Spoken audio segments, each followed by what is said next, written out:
Ganda chinana munana kutanzo munana CBS kuna msiza kwenye munanga ali ku CBS yo bali kuliza yo na joli kulika yenyo mu weekend doza ntino yagendedde bulungi gwetagendedde bulungi tukusaside twe yoza OHT wakatikiro amazali bwaga gabadde mu weekend tuloze ntino ga kugendedde bulungi mukama waffe eranga fuwana mubaka manyi tuyino okwenyumiriza mu mirimu ngeri gyogikolamu egyobwakabaka era n'okwenyumiriza okusinga kizibu nnyo okusanga abakulembeze ku level ey'ekitiibwa Katikkiro okudda waggulu nga mu buli speech yaabwe muyina okubeeramu ebyemizannyo kantu ako kagira ne kanyumira ka segment ako era bwe muwulira nga atandise speech ye manya mujja kubeeramu ka segment aka sports nolwekyo kyakwenyumiriza mukama waffe tukwagaliza amazaalibwa amalungi pisidiani baagala nawe nategeddeko nti amazaalibwa ago ogakutte leero bannaffe tubaagaliza olunaku olulungi era n'obulamu bwonna nga bulungi obujjudde obuwanguzi okutwaliza awamu waliwo bannaffe abalala obuulyawo bwe tutaategeddeko naye nga nammwe amazaalibwa gammwe ga leero nammwe bannaffe tubaagaliza buwanguzi mu buli nsonga yonna era nga n'amazaalibwa agaddako nga mugajaganya era tubasabira gabatuukeko ate nga wano bwe gabasanze ng'ate musituse okweyongerako waggulu omwezi ogwo gwa June wamma gwe gubadde muzito mu birthdays naddala ez'abannabyamizannyo kubanga gundi simu yafunidde Lionel Messi nga 24 Jude Bellingham nga 29 ne Eberechi Eze wa 29 Frank Lampard wa June nga 2 kale olabanga omwezi ogwo gwa June wamma gwe gulimu abazito abajaganya amazaalibwa gaabwe mpozi olunaku olwaleero abazaalibwa leero muzaalibwa ne ba Tom Davis oyo yaliko mu ttiimu ya Liverpool wadde nga akaliba tekagira bulungi mpozi yakakuba ne Kanoga yali Gali Palista yakakubira ddala n'atuuka n'akanyuka naye nga kamuwuliramu n'abawagizi nabo baamuwulira bannamupiira abalala abajaganya olwaleero mpozi Kwesi Appiah Kwesi Appiah oyo coach munaggana naye agage ga leero bibamu ku banene b'oyinza okulowoozaako mu kano akaseera oyinza n'okuteekako Seyo Finjana mu Nigeria yagukuba naye era tegwanoga nnyo kiri awo naye kale y'omu ku banene bw'ogezaako okutunuulira ku lukalala lwabo okusinga ddala bannamupiira abajaganya birthdays abwe olwaleero ge gamu ku mannya g'oyinza okukoona akamalala tegayatiikirira nnyo mu nsi yonna naye nga of course tosobola kujaganya mazaalibwa bw'omu waliyo abalala ababa nago naye ngaera nammwe aba Sports Club Villa ndowooza nammwe mulina okwepositioninga mu ngeri entuufu kubanga nkimanyiko nti Oweekitiibwa Katikkiro muwagizi wa club eyo eya Sports Club Villa mu kaseera kano nga tujaganya amazaalibwa ge n'okwebaza Katonda ku ebyo byasobodde okututuusaako nga bannayuganda ndowooza Sports Club Villa mulina okulengera ewala mu nkubaganya yammwe y'ebirowoozo ne mulaba Oweekitiibwa Katikkiro ng'omuwagizi wa Villa muyinza kumukamulamu mutya okulaakulana kwa club kubanga luli abawagizi bajjanga mu ngeri ya kyemeza nga beemeza bwemeza namanya nako nga ne omugenzi Philip Omondi okufuna essaawa ye eya zaabu eyali ey'ebbeeyi yamuweebwa Oweekitiibwa Salimu Sale baali ku kabaga aka Sports Club Villa ku Little Flowers waliwo ekifo ekisanyukirwamu simanyi oba nakakati kikyaliwo nga bakiyita Little Flowers kale no nga Frigo ebasabula omuziki akati Philip Omondi awulira akooye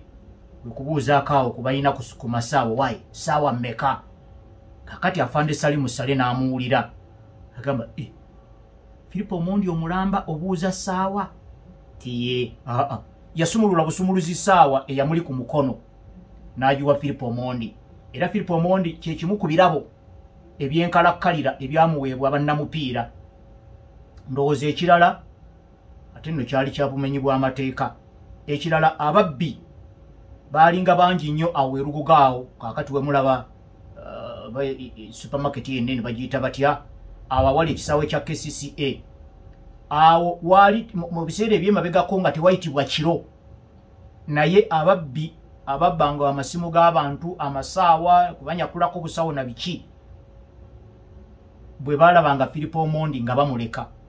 bagamba ng'ayita omusaawa 9 aveene nakaweeno okuwuutamu asalinkiriza omwadde ewuwe, ababbi bo bakkiriza ne bagamba oyo mumuleke. Ekyo kirabo kyakubiri ekyenkukunala ekyamuweebwa. Ndowooza ekirabo ekyokusatu oba be baana be yazaala bano ba David Omondi, tukola naye wano ku CBS ali mu marketing department, nasambako naye omupiira katonotono mu ttiimu ya Simba nga tutendekebwa mukulu Paul Asule n'omumyuka Moses Basena. Naye ndowooza n'ekirabo ekyezzadde. Ekirabo ekirala naye ate kino takirabyeko era tekiganyuddwamu, kyekya okutuuma ekisaawe ky'erugogo ekya KCCA ne bakituuma Philip Omondi Stadium. Byebimu ku birabo ebitono ennyo by'oyinza okugamba nti bannamupiira bye baawa eby'omukululo, kuba waliwo ogamba nti yitirako wano nkuweemu akacupa akeera omanya we kaggwako ku mutwe enkeera yali ayagalayo akalala. Naye bino bimu ku birabo ebyenkalakkalira ebyava mu Philip Omondi ab'omupiira bye baamusasulamu obutereevu. Kaakati ensonga eno erandazeemu naye ng'ebadde etambulira ku mbeera nti nno ebiseera ebyedda abawagizi baalinga bakyemeza. Oli waayagala waagenda, oli awamusanyusa waagenda. Kati ebiseera ebyo emyaka egyo egy'ekinaana nga gyewerekera n'egy'ekyenda nga gitandika, Sports Club Villa yali efuga. Era ogenda okulaba nga ne bannamagye abasinga abagira mu gavumenti eno eriko mu mwaka gwa 1986 bagenda nnyo mu kuwagira Sports Club Villa kuba gye baasanga awo Pole Ouma bawangusiza ddabo yasooka mu byafaayo by'omupiira gwa Uganda 1986 bwe baamugjawo ne baleeta Omungereza Geoff Hudson n'awangula ddabo emirundi ebiri egiddiringana ogw'ekinaana n'ekinaana kaakati awo wonna Villa ogenda okuyingira 9 male tuuke ku final za Africa z'ekikopo ekya Africa ekya club empanguzi eddeyo ne mu mwaka ogwokubiri ogwa 1992 awo wonna nga Villa yeefuga era nga teweewunya lwaki omuntu yandiwagidde Villa. Naddala bannayuganda batayagala nnyo kwekuluusanya, tebaagala nnyo byakubonaabona na ttiimu, bagenda neewangula. Era obalaba engeri gye baayiikamu Ebungereza bo baagala wiini, baagala bikopo, baagala wiini, baagala bikopo. Abamu obutajja bwa bikopo bwabakwatirayo kubanga liigi okumanya nzibu, liigi y'omupiira okumanya nzibu, buli season lweggwako oba weetegekera eddako, naye eddako mugenda tuwulira. Kaakati olabiraawo eddako munaatuwulira, ogera okulaba myaka 10, eddako munaatuwulira ogera okulaba myaka 15. Gundi si bwete webadde Liverpool, munaatuwulira ne mwegumya. Baakulungudde emyaka 30 nga tebakwata ku kikopo kya liigi. Kati Arsenal yiino egenda teyingidde 2. Gundi eno Man United eyali yamanyiza abawagizi baayo kikopo ku kikopo, wayitawo season emu kikopo ate ng'ekibi ennyo ennyukira mu kifo kya 3 ku ttebo. Kati yiino eyingidde emyaka 12 nga tekwatamu, ate ne ku ttebo yiino yagenze mu kya 15. Naye waliwo embeera eyo eyeesiga ebyafaayo nti era mujja giwulira kigenda bwe kityo mpola. So bannayuganda obutayagala kwekuluusanya abasinga abawagira Villa mu ebyo ebiseera bagitandika myaka awo gy'ekinaana wakati nga bamaze okuwangula ekikopo kyabwe ekyasooka 1982 nga tebakubiddwamu, nga batendekebwa George Mukasa bwe baayitaayitawoko awo kwe kuddamu ne banyiigira ddala okuva mu 86. N'olwekyo abawagizi b'ebiseera ebyo baali bampulidde kakuba ani awangudde. Kati abawagizi ab'omulembe guno bakuyungula to recruit, oyina kuyungula bayungule, oyina kusala amagezi. Kati mu aba Villa jjukira ensonga eno etambulira ku w'ekitiibwa Katikkiro n'amazaalibwa ge ate nga muwagizi wa Villa. Aba Villa bwe muwulira omuntu nga munene bw'atyo nga muwagizi wa Villa, muyinza kusala magezi ki okulaba nga mutaapinga ku masannyalaze g'ayina okugayingiza mu buwagizi bwa club. Ekyo nno kyagalamu obukugu. Bw'omuyita obuyisa gy'alaba emaaki luusi ne bw'oba tomuyise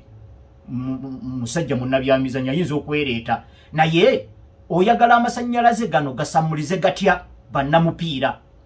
nyaddala nga ebibalo bigamba 75% of Ugandans bali below the age of 30 bawala na balenzi bato abo tujja bagamba Majudu Musisi tujja bagamba Adolf Bola tujja bagamba Bahabat Nsubuga Masanda yali ku bench nga goalkeeper bagenda okulaba tebawera Adolf Bola n'alwala ne bamuyingiza mwenda n'akubira wakatimba 1995 tojja kumudira nga Steve ne boogere nga yayisangako basula kato kubanga oli oyinza okumugamba basula kato mulenzo w'emyaka 25 n'alaba basula kato embeera gy'alimu abatasitula na brandi ya club okusinziira ku bulamu bw'alimu n'olwekyo kati abawagizi ab'omulembe guno bakuyungula bakusikiriza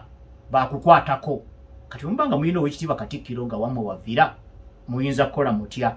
awo nno muyinza okutandika okubaganya ebirowoozo weekend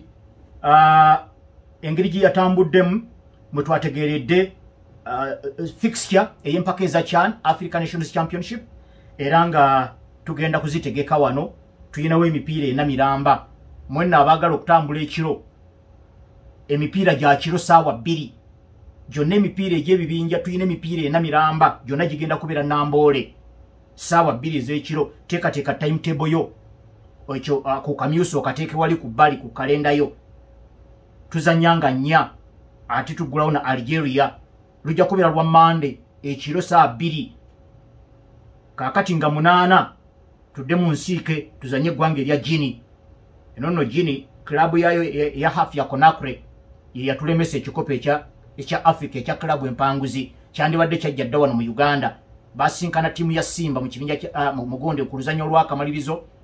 ne batukuba goolo omugatte 7 ku 4 kubanga ebiseera ebyo finals zazanyibwanga ku basis ya home and away okyaza nawe ne bakukyaza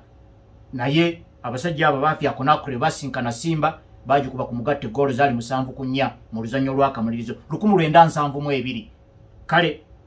eno Guinea tetugimanyi nnyo mu club football tetugimanyi nnyo kujjako ena Algeria yo tugimanyi babadde batutuntuza ku national team ku tiimu zaabwe ento neno wansi mu club zaabwe ezo Wydad Raja Casablanca n'endala n'olwekyo abo bo bayinza okujja nga tubatyatyamuko kubanga Algeria eno oyinza okutunulira liigi yayo nga y'amaanyi naye tujja kwesanga abasambira mu club zino ez'amaanyi ez'omuzinzi ate abasambi abo babeera bagwira nga tebakkirizibwa mu mpaka zino eza CHAN lwakuba nti nno bo balina enteekateeka zaabwe zibeera mpanvu tebeetegekera tournament wabula okuteeka tournament okusisimula ebitone n'okubizuula kyo ewaabwe kiri continuous bwe wajjawo tournament ebeeranga eyongerezaako obwongereza n'olwekyo bayinza okutuleetera obuvubuka bwe tutamanyiiko obubadde ku under 17 obubadde ku under 19 ne bujja bututabula akaliba n'olwekyo fixture eyinza tukaluubiriramu naye kirungi yeggulawo tujja kuba twokya n'abavubuka abaffe ndoza bajja kuba beetegese bulungi kaakati awo nga 11 era omwezi ogw'omunaana tujja kujanya eggwanga erya Niger tumalirize nga tuzanya South Africa nga 18 era omwezi ogw'omunaana eno South Africa Unity Center yali abasse mjuzi mu mpaka zibategeka ezaali ewaabwe mu 2014 gy'emyaka nga 11 egiyise Unity Center n'afuuka ensonga kaakati wuuna akomyewo mu nkambi mwali oba agenda bawa kitya katulinde kati awo oyinza bw'obanga oyagala okwongera okutaganjula mu mpaka zino eza CHAN osobola n'okumanyako nti nno omuwanguzi w'empaka zino atwala $3.5 eza dola bubanga obukadde 12 ziba biliyoni mu za Uganda 12 mu obukadde 8 so nno sente ozeeyagaliza bw'obanga obadde ogoberera omuzannyo gw'omupiira mu ggwanga ng'omanyi n'obwavu obuli mu muzannyo guno zino biliyoni 12 twandizeegwanyiriza naye okwegwanyiza kirala n'okusobola kirala naye bwe tutuukako ku quarter final tulinayo biliyoni yaffeemu mu obukadde 4.9 awo nawo si wabi naye bwe tunnyuka nga bwe twannyuka juzi nga tuli mu kifo kya 3 mu kibinja tuba tuvaayo ne biliyoni 1 mu obukadde 11 naye bwe tusamba ne tusemba busembi mu kibinja tuba tuvaayo n'obukadde 743 simbi zino zonna nyingi eri omupiira gwaffe naddala gwabadde agugoberera okumala ebbanga naye ate nga tukimanyi bulungi nti nno agamu ku makubo agayitamu okukuŋŋaanya ensimbi prize money kikulu nnyo ezimu ku nnyingo ezireeta ensimbi mu football club oba football team kubanga zino tiimu z'eggwanga teziba clubs ziba football teams n'olwekyo ensimbi ezo ziba nnungi kisinziira oluusi n'engeri gye muzikozesaamu naye ensimbi ezo zibeera nnyingi ddala era ziba zeetaagisa gye tukoma okusenvula ne prize money ayongera okulinnya oba oliawo n'ensako y'abasambi eba esobola okulinnyisibwa nga bayingidde mu bifo ebya knockout. Jjukira Uganda mpaka zino tuzeetabyemu kumpi zonna okuggyako ezaggulawo 29 zetwalemu okwetabamu naye endala zonna tuzeetabamu naye tetuvangako mu kibinja. Oba oliawo engeri gye tuli ewaffe bwe munaabeera nga n'abawagizi mugenze ekimala ne mulaba emipiira gino nga bwe nkutegeezaako gyonna gya ssaawa 2 ez'ekiro gyonna gigenda kubeera mu kisaawe ennamboole singa munaabeerayo abavubuka ne mubawo amaanyi n'enteekateeka mu FUFA nayo nebeera nnungi ne technical committee kwoteeka n'abazannyi bennyini mindset yaabwe olowooza nti nno tuba tusobola okuva mu kibinja naddala zino tiimu ze tutamanyi nnyo mu kugula mu liigi yaabwe kuba nti nno liigi zaabwe z'amaanyi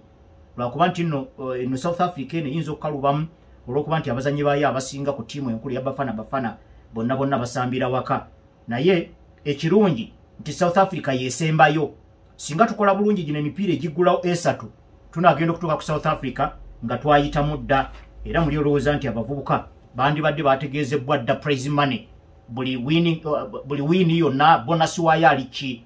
kubanga omuzannyi okwetegeka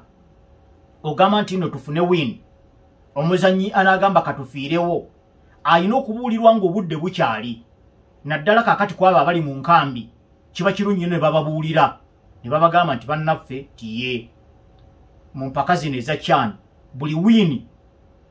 omusambi afuna bw'ati kubajjukira eno final tournament so si qualifier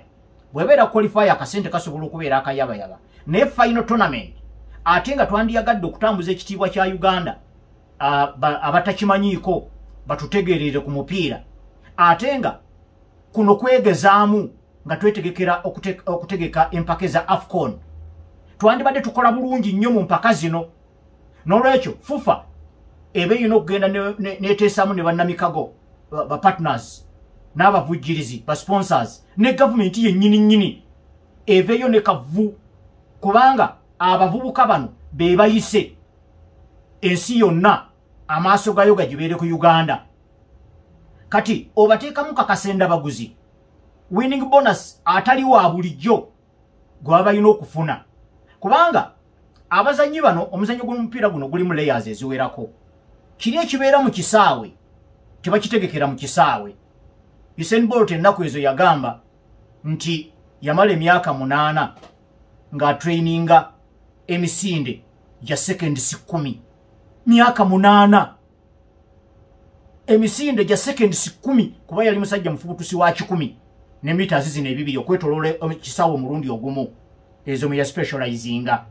kati mmwe temubeerayo kumanya musajja oyo misinde gyadduka okusobola okuteekateeka kino ekikumi mwe kimulinze ku TV kati n'abasambi bano okuteekateeka mindset yaabwe okuteekateeka fitness levels n'okukuuma fitness okubeera waggulu olina okumubuulira kati oli abadde ategeka woolisi n'okutoloka mu nkambi sigamba nti bajja kutoloka naye kwega mindset y'omuzanyi ogipano beatinga n'ogitunuuliza prize n'ogitunuuliza ekintu eky'omuzinzi kati omuzanyi agenda okubala abalamu nga mu kibinja bw'afunamu wiini ze 2 n'afunamu ne draw emu agenda okugattagattamu ng'ali mu bukadde 15 ku 2 agamba kati oyo ne munne yandimuleetedde akacupa ka bbiya mpola agamba waayi ebya bbiya sooka ondekemu gino emyezi 2 kubanga fitness eno bazimba nzimbe naye ate okugizimba kuyinza okubeera okwangu naye ate okugikuuma kyekisinga okubeerera ddala ekizibu kati yensonga lwaki omuzannyi ono olina kumubuulira ng'ebula emyezi nga2 actually season we yagenda okuyingirira mwezi ogwa January ya Premier League prize money oyo abazannyi bandibadde bamumanyiiko such that omuntu oluyingira mu kisaawe aba atunulidde sente ziri tuli lwempa baba mpaddemu dakiika 2 nino gakubanga makwafu nsobole okwegwanyiza prize money yageze bonus eyalinye ekyenkanidde awo nange ng'omusajja nina targets zange waliwo ebintu byenjagala okukolako bino wammanga mu myaka 5 ejijja naye ate okugenda ku kyeyo ate erinja kubonaabonera bwerere kuyenga muzira na biki nga wano waliwo zino sente kale kangende nkube ne obanga obadde okubeera mu Bright Stars bw'obanga ensimbi ezo obadde ozimanyi oba nti ndo buli winning bonus $7 buli wini omusambi afuna $7 kuba zino fufa tezisobola yokka naye abavujjirizi ne bannamikago oba olina obayisaamu eggaali ne government bannaffe buli omu aleeteza aleese ffe twagala buli wini buli muzambi afune $7 n'omutwalo kuba gano amawanga gano gaggana ga Algeria gagaba $1 mu Nations Cup qualifiers winning bonus n'olwekyo omwana akimanyi nti nno ye wini eki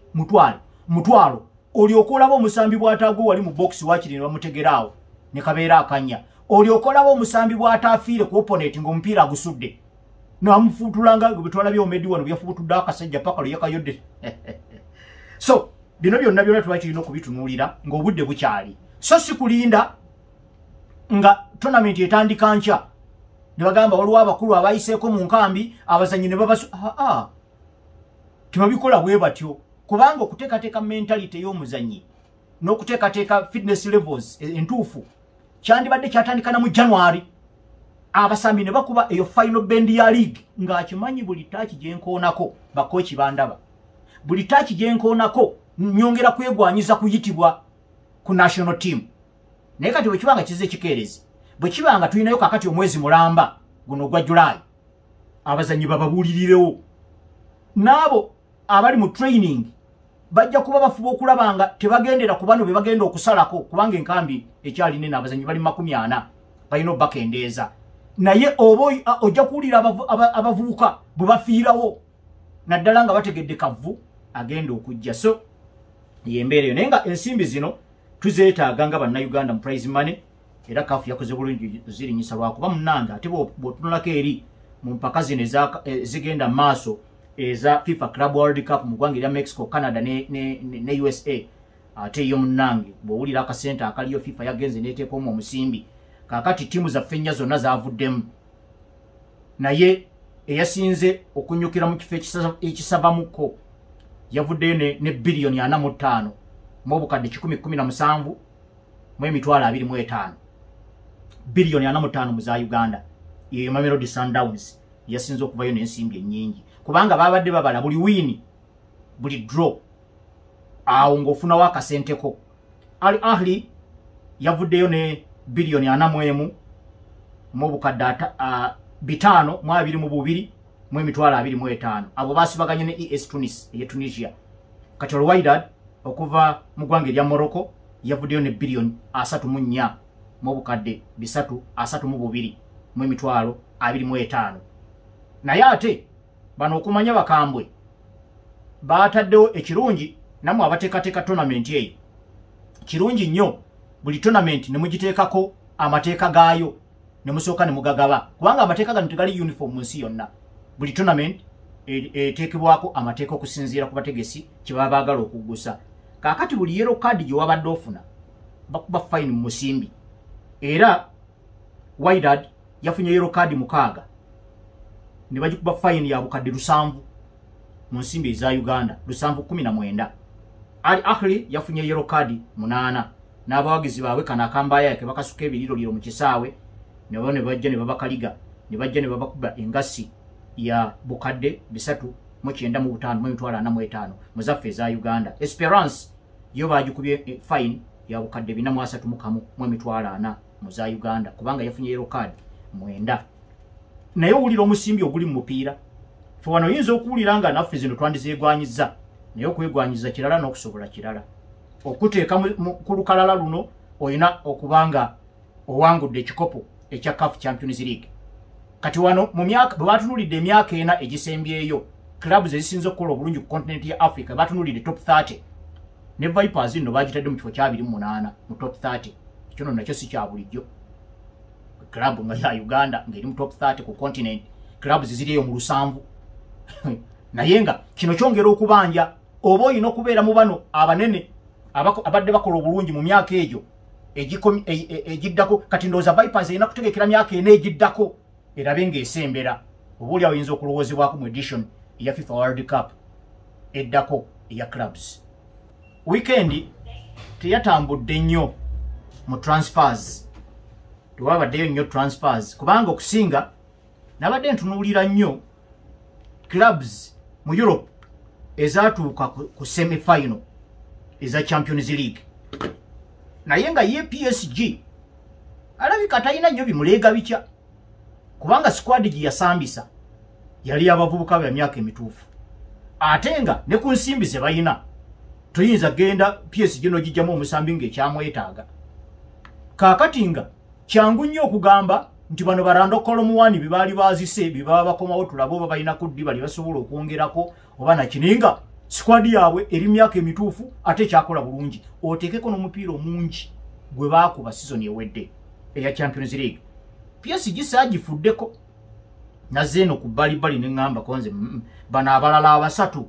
abaatuuka ku semi-final bo bali ku kibannaffe. Ngenda okulaba Inter Milan eringa ereegulukuka obuleegulukusi. So nga ku mupiira ekisooka Barcelona yasooka n'egikubamu ebituli. Omupiira gw'Abayitale gwe tumanyi bwe baba nga bakubye goolo 6 across eddakiika 18 kitegeeza waliwo obunafu mu defensive mechanism yo. Oluusi ensamba yennyini Simone Inzaghi gy'ayagala ey'ababaaka ababiri babaaka abasatu nga kuliko bawingi baaka abagenda eri mu maaso nga beetaagisa okwetabamu mu kuteeba ate bakomewo amangu ago bagire bazibire. Oluusi nga bakomawo kikeerezi. Oluusi bannaabo ababayambako okukwatirira nga tebajja mu budde naddala ng'ogeraageranyiza ku speed opponent kwalumbira. Kaakati bw'oteekako n'ekyabazannyi abasinga okuba nti bagenderedde mu myaka nabadde mbasuubidde okuyingira mu katale mu ngeri eri aggressive bafuneyo abazannyi nga bano bataano. Naye kirabika Inter Milan nayo yaleegulukukamukko si eno ya Moratti. Bajjukira omusajja oyo Moratti we yabeererawo ng'akulembera ttiimu eno ya Inter Milan nga saidi yeere ya AC Milan eriyo Silvio Berlusconi baali bayinako engeri gye basisimulamu omupiira gwa Italy okutwaliza awamu mu katale nga tebabwekebera. Naye kaakati bano abaliyo so basooka ne batunda ne baguza Abachina abasuningi nga bannannyini. Kati Abachina nabo baatunze kampuni bagiyita Oaktree Capital. Naye sinnabalaba nnyo ngeri gye kaakati bagenze mu ttiimu ya Parma ne bajjayo Angelo Van Bone. Waliwo n'omulenzi gundi Peter Suchik yonzala ye Croatia bamuwadde ne shirt 8 ndowooza abalaba FIFA Club World Cup nyinza okuba mumulabako. Bafunye no mu Brazil Luis Enrique Tomás de Lima bamuwadde shirt number 11 bamuguze mu ttiimu ya Olympique Marseille. Okuliranga ekitanoze bulungi mpozi nono gundi Nikola Zawuski gwe baali beeyazise basazewo loan out okugifuula permanent ne bawaayo obukadde bwa euro 6. Naye bano abazannyi abasatu be baaguze babadde bazita obukadde 6. Olabanga abatabadde nnyo aggressive, olabanga abatalabye ennaku yaabwe eyabakomeza ku final PSG ne bakuba omupiira gw'ekikangabwa. Kati ate jjukira season ennamba era nayo yabadde mbi engeri gye baayiwamu ekikopo ekya Scudetto kubanga baali bakisajjalaatiraka naye bagenda bakubamu awo omupiira Napoli neeva gyevudde ne bayitako bagenda ogezaako okuwa manta wa ekikopo ne kibayita myaganya gy'engalo. Bagenda mu Coppa d'Italia ne bavuga okutuuka ku final baabookerayo omupiira. Bagenda Champions League kwegamba bagenda okuyingira nga January ng'ababaza amangu baba balidde ku treble batwala ebikopo 3 ate tebavuddeyo ngalo njereere. Ne Simone Inzaghi abadde coach n'abaddukako n'agenda. Kaakati bw'ojjawo Simone Inzaghi omusajja akakase ffenna tetubuusabuusa mupiira gw'amanyi n'obumanyirivu abuyina n'ojjoleeta Christian Kivu abadde tannaba kuteekawo mukululo ebeera nga downgrading. Kati n'abazannyi be baleese si be baaba omuzinzi boogamba nti babaddewo nti bebagenda okugira. Kati ate ne Magic ebadde ekolezebwa Nicole Barella ng'omu ku assistant captains nga mu maaso ge wali ogundi Mkhitaryan kati we yayingidde emyaka 36. Hakande Chalanulu asinga kweri sankuli mugundi mu set pieces nebo mutafune set pieces tosambe gundi Piotr Zelinski ono sijja gamba nti aweddemu naye tannaba kukolera bulungi kati mu maaso eno Lautaro Martinez ne Marcus Thuram bayina ekyoto kyawe oluusi lwe kigaana okwaka ngera bwe twabalaba ku final ekyoto ne kigaana okwaka naye nga gwe kimanyi kirimu omuliro naye ne gwogaana okwaka kati abalina okukola ezaawo kati sinabana kumanya nsamba Christian Kivuja yagala basambi bano basambe obaka kati agenda kukakasa gondi David Fratesi abakubira eddala defensive midfield enkwafu kubanga bino bya 3-5-2 bijira ne bibuzabuza nga toyina gwosonga muntu nno gwe defensive midfield banno ko batandikira bana abalala bonna bakyala n'olu Zelinski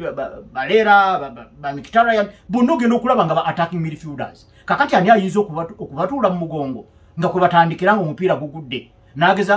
nga yagezaako oku dictating rhythm ya game